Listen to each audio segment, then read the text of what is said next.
Good afternoon to you, and welcome to our first class with our first topic, Introduction to Counseling as a Profession.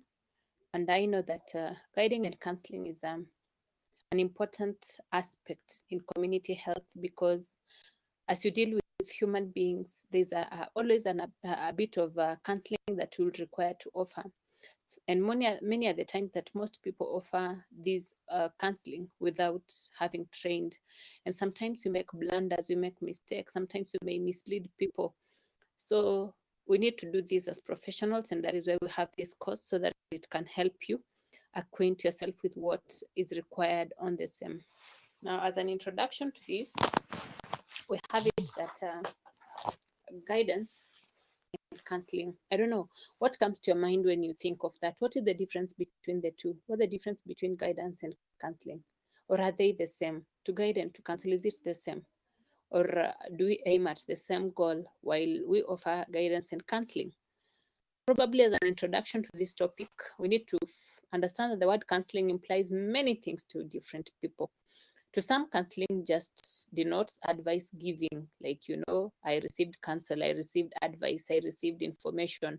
It's like advice giving. To others, counseling is about practical assistance, while to others, counseling is about spiritual empowerment.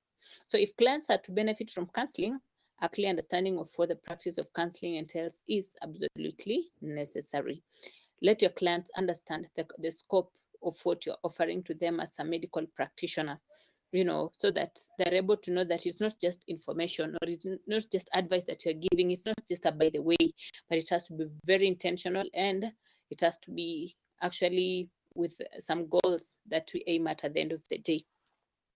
So the introduction to counseling here seeks to help us or help you, the learner, develop an appreciation of counseling and to distinguish counseling from other helping activities, because we do have quite a number of helping activities that we shall engage through this course in other topics later on in the semester.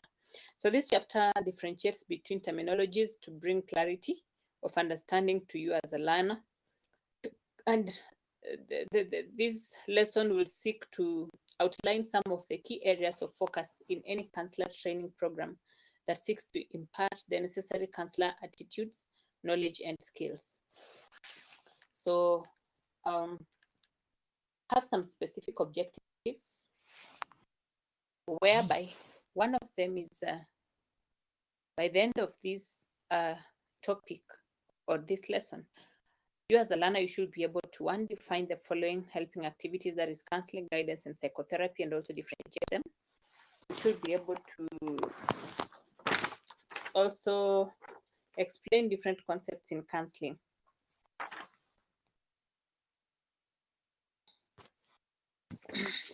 Yeah, so the first objective, I've said that it's to define the following helping activities: counseling, guidance, and psychotherapy, and also tell the difference between amongst them, distinguish them, whereby you shall be able to differentiate between guidance and counseling, and also counseling and psychotherapy, and distinguish amongst all the three. Then discuss the model of the competent reflective counselor. So today we shall introduce this topic, and we shall see some resources available on the topic within your portal. You should also check out for the assignments that are indicated there, so that you can be able to tackle them, and I'll mark and I'll grade them. Remember also, every time you attend class, I'll record your attendance and it will attract some grade. So maybe in terms of counseling as a training, usually any counseling training program must have at its core objective a desire to help clients through the impartation of the right skills and knowledge to those who will handle such clients, namely the counselor trainee. So remember, you right now, you are a counselor trainee, you are being trained to be a counselor. So at the heart of this training program, even in this course, is that there should be that desire of you helping other clients through impartation of the right skills and also knowledge, so that you help them change maybe their behaviors, adopt healthier ones, and such like. So there are several assumptions about a counselor training, like what you're training on right now, that the counselor training is a professional one, and counselors are accountable for the quality of their work, working with clients is at the heart or core of the training, and also the counselor training is about learning rather than teaching. The trainees learn about self, about clients, and also about self and clients. The counselor trainer has this responsibility for providing necessary conditions and resources for learning to take place. That is I, who is your trainer. Then the trainee will be able to take responsibility for learning. And learning is a long life process. The course is not the end and should be able to move beyond the particular course. So maybe now we can embark on the model of the competent reflective counselor. As we go through this model, we shall be able to go through some terminologies and differentiating between guidance and counseling.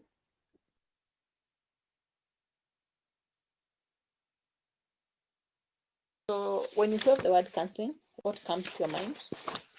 As an introduction, I already mentioned that counseling would mean many different things to other people.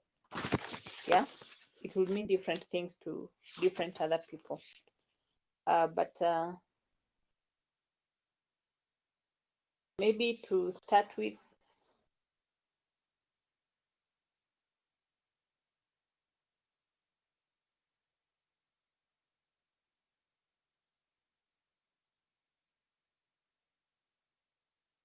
just a moment.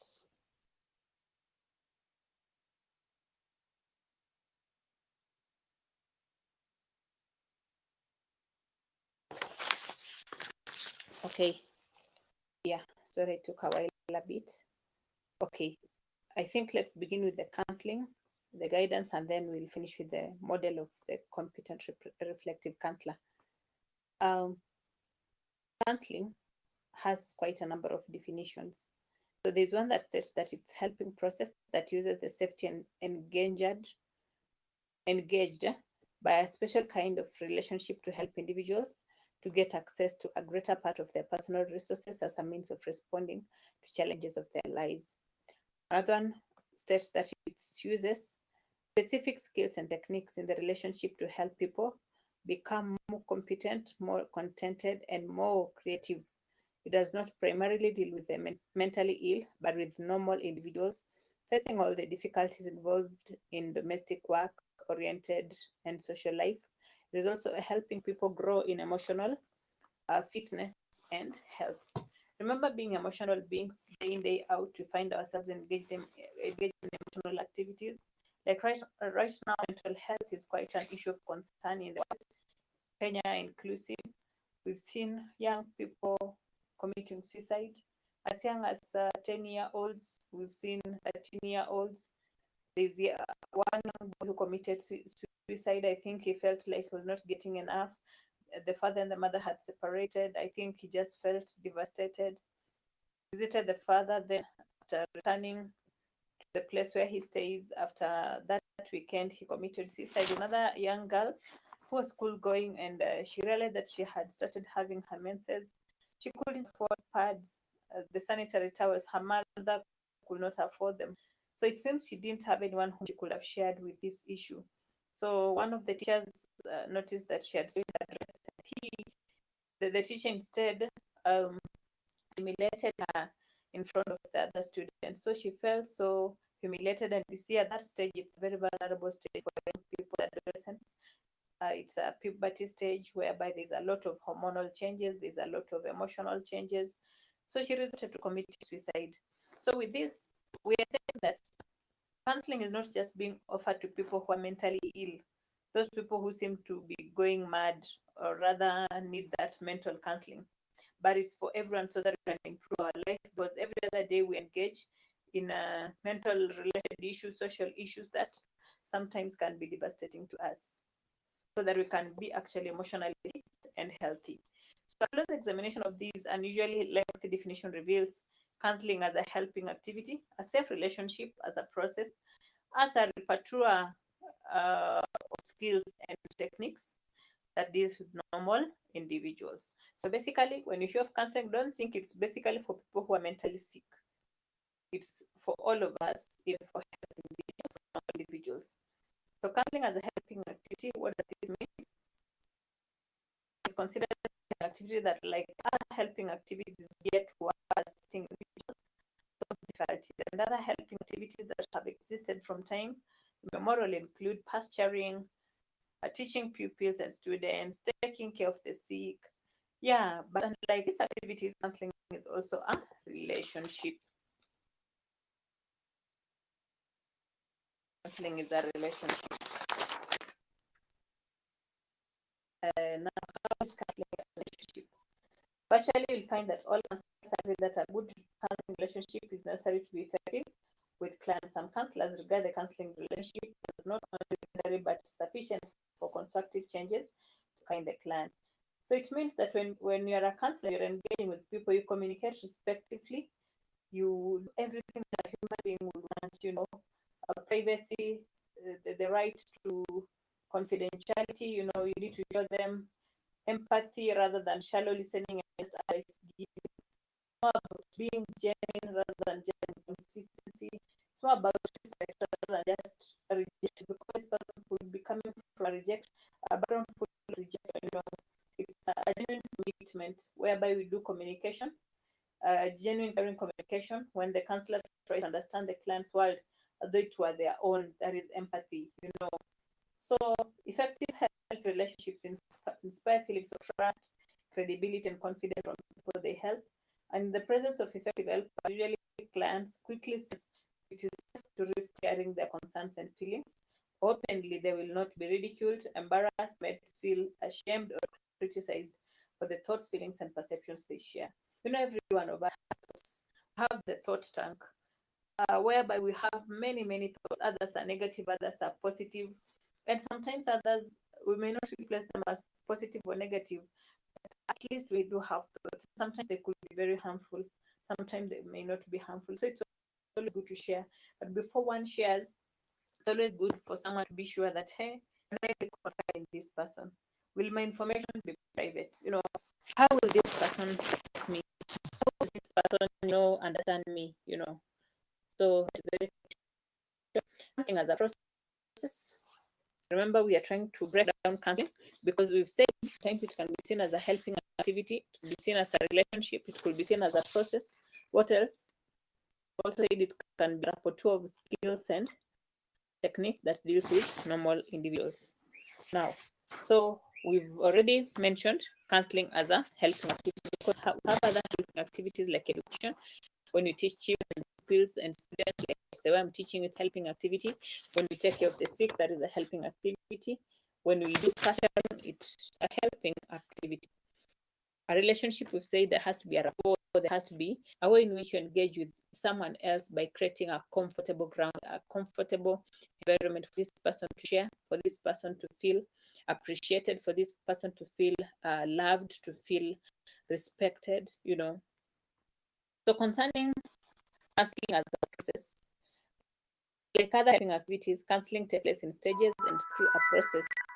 Counseling is not static but dynamic, involving interaction of mind, feelings, and experiences within a time frame that is progressive. So the process of counseling involves an initial and continuous exploration of clients' issues, an attempt at helping clients understand their areas of difficulties, and finally, an encouragement for the client to implement action strategies towards resolving their difficult circumstances. So counseling is seen as a process because you have some organized activities. There's a way in which you structure so that you will do some follow-up and such like. Then counseling as an involving use of skills and techniques. Here we are going to find that usually effective helpers are skillful in how they communicate with other people. They avoid responding in ways that create business and poor communication. Effective helpers do this by participating in active and involved listening. They're able to concentrate fully on what is being communicated to them, to understand the content of what is being said, but also to appreciate the significance that verbalization to the client's present and future well-being. Besides being skillful, counselors also draw upon their knowledge, clients' behavior, and apply intervention techniques that help clients effectively manage or resolve their difficulties. So we're saying that here it will involve skills and techniques us to resolve specific issues that a client is facing.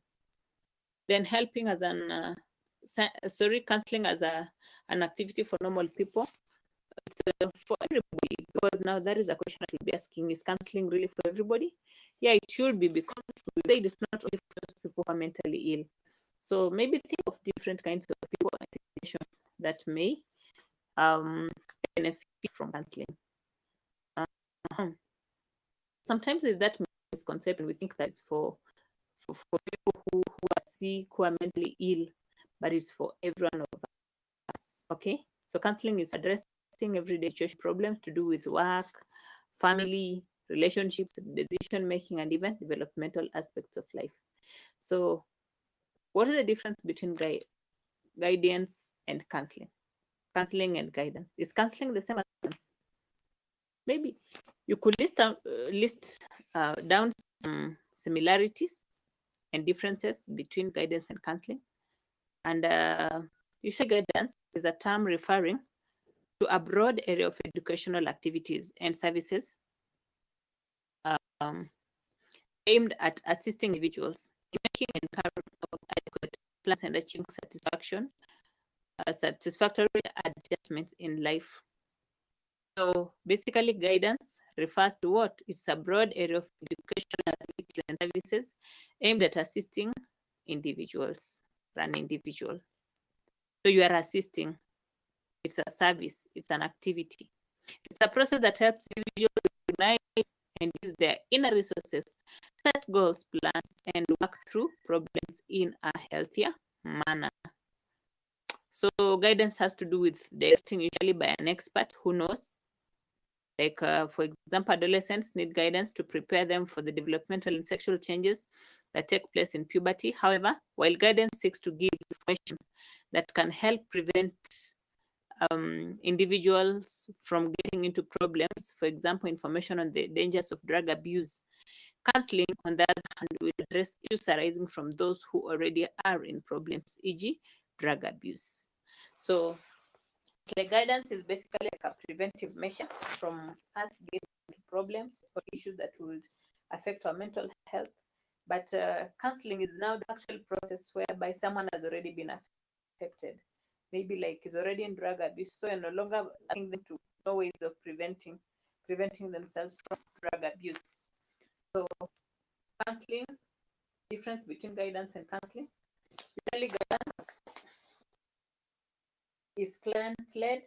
Counseling puts emphasis on empowering clients to take the lead in seeking help and directing that help. So you just lead the client. It's client-led. Counseling puts emphasis on empowering the client, while guidance, the person doing guidance takes the lead in directing the client and even in determining the direction the help will take. So with guidance, is you who is the counselor or the one who is guiding, who takes that, like you are on the front, you're on the wheel, you're on the steering wheel, you are driving the life of this person, you're helping the person on the direction that he or she should go. But for the counseling itself, it's more about client led. You only empower the client to take the lead in seeking help, in directing that help. Then counseling, another difference that is client is the expert. Because in counseling, an emphasis is on the client as the expert of their lives and the person best placed to understand their experiences. Any attempt to replace the client's point of view, that of the counselor, usually is not helpful. But whereas in guidance, usually the person doing the guidance is the expert, and in guidance, the teacher helping a student prepare, for example, is an expert. What is the expert? The mother teaching her daughter about relationships is the expert in such a discussion. Then another difference is that counseling is intimate and private, whereby in counseling, due to the nature of issues presented, an atmosphere of safety and confidentiality is necessary for it to be effective.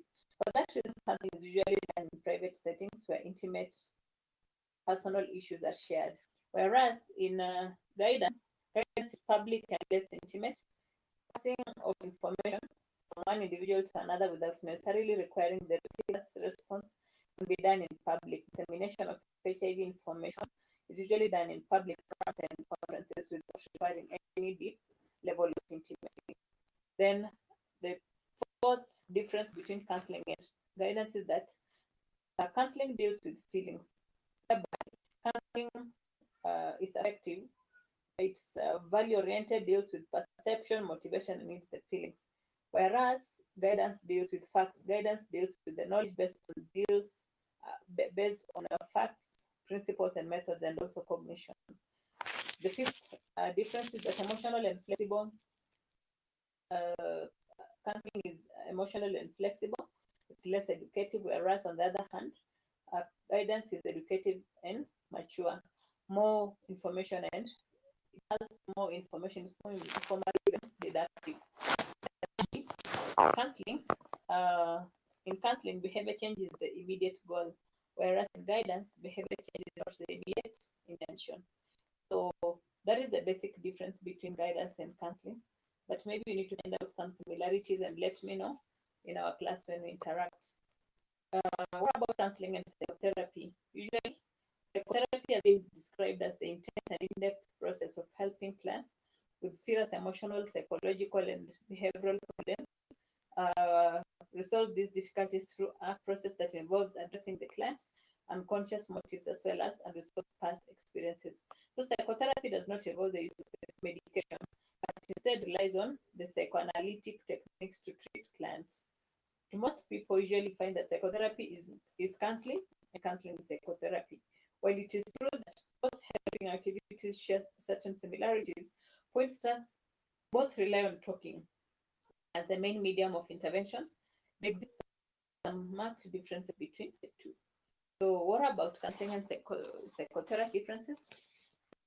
Have it that with counseling, focuses on conscious issues, while psychotherapy focuses on unconscious. The counselor will try to bring about, or the psychotherapist will try to bring out things that you're not conscious about, those things that could be at the back of your mind or, yeah, in the shadows. Then, again, counseling deals with situational problems, whereas psychotherapy deals with deep-seated personality problems. The other hand, counseling deals with educational, it involves information, whereas psychotherapy is more constructive in its focus. The fourth difference is that counseling is situational, deals with situational problems to do with work, family, career, etc.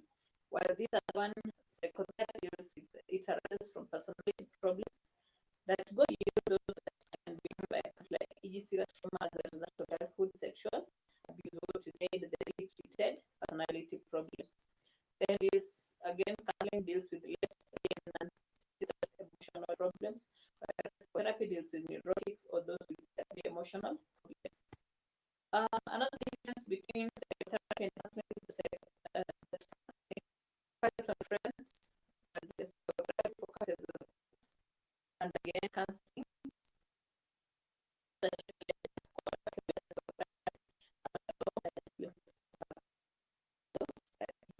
So besides psychotherapy, counseling has been associated with the following active advice giving, social work, action, information giving.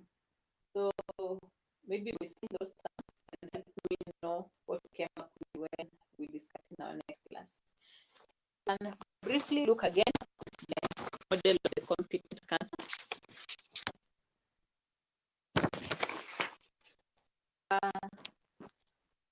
Model is just described as a map that outlines the path or direction that any country should take. So an effective counselor kind of gives a blueprint where some of the philosophy as an answer as embark on a journey towards becoming a counselor. The model emphasizes two central areas of counselor development. The first one is the counselor's interpersonal development and the counselor's intrapersonal development. When we talk about interpersonal development, it's between you and other people. So at the heart of the model is the client and how the client can be handled. So you and the client, interpersonal, How to get, yeah. So, and how best client can be helped. But for counselor to effectively help the client, he or she must form relationship with the client, what I mentioned as rapport. Forming relationships require effective use of skills of interpersonal relationship, and consequently, a key objective in a counselor training program is to develop effective interpersonal skills through the personal development of the trainee. So what are the objectives of interpersonal development? One is to understand areas of strengths and development through interactions with peers, staff, and clients, in both personal and professional development. Then also gaining confidence in appropriate self-sharing, that is help trainees to be confident and to share appropriately. Also facilitating both in self and others. Also to develop skills in giving and receiving feedback, help trainees to be effective listeners, developing a helping relationship, that is being there for clients and others. Also, we do have the intrapersonal development. Intra means within yourself as an individual. Another aspect of training involves development, the trainees' intrapersonal development or aspects, and we all have interpersonal, internal issues that we need to deal with if we are to be effective helpers.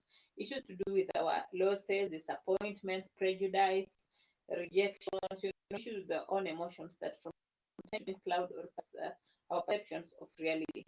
A counselor who has not dealt with death of his or her loved one may transfer his or her feelings of grief to a client with similar issues. So intrapersonal development entails self-awareness in relation to unresolved issues, values, and belief system that may interfere with counselors' effectiveness. What are the objectives of intrapersonal, the you development? One, develop appreciation and understanding of self, then also help trainees understand he or she is, who he or she is.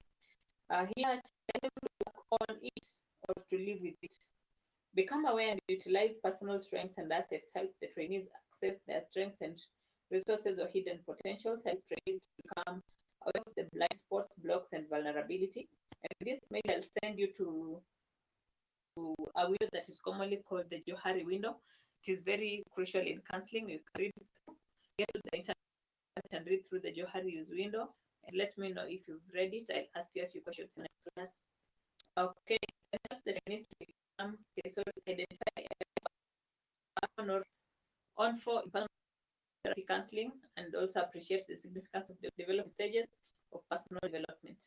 So to achieve these objectives of personal development as well as personal development, counselor training progresses in 4 main stages that focuses on the trainees' attitudes, values, the counselor skills and knowledge, and also counselor client work and supervision, and also counselor's reflection and evaluation. Now we are calling the competent reflective counselor model. So all the 4 stages of the model contribute to the development of the counselor trainer in the following way. Stage 1, it provides a groundwork for development of the core conditions through exploration of attitudes, value, beliefs. Stage 2 develops counselor appreciation of the theory and development of skills and strategies. Stage 3 is the point at which the learning from previous 2 stages is put into practice with real clients and others under supervision of an experienced counselor. And lastly, the stage 4, this is the stage of reflection upon learning by assessing and monitoring progress. So we have a diagram there. We should get it in your notes, whereby we are getting to know about those different stages, stage 1, 2, 3, and 4. In the diagram, we do have stage 1, which actually leads to stage 2, leading to stage 3 and 4. And 4 we get back to 1, and in between you do have the interpersonal, client and trainee intrapersonal aspects. So in stage 1, whereby we do have the values, here the objectives are that one should be able to become aware of personal assumptions and beliefs, clarify values and attitudes, develop core therapeutic qualities, to be aware of ethical and professional issues and expectations in counseling, and also develop a personal code of professional ethics. So stage 1 underpins the rest of the training cycle. Attitudes, values, and beliefs will come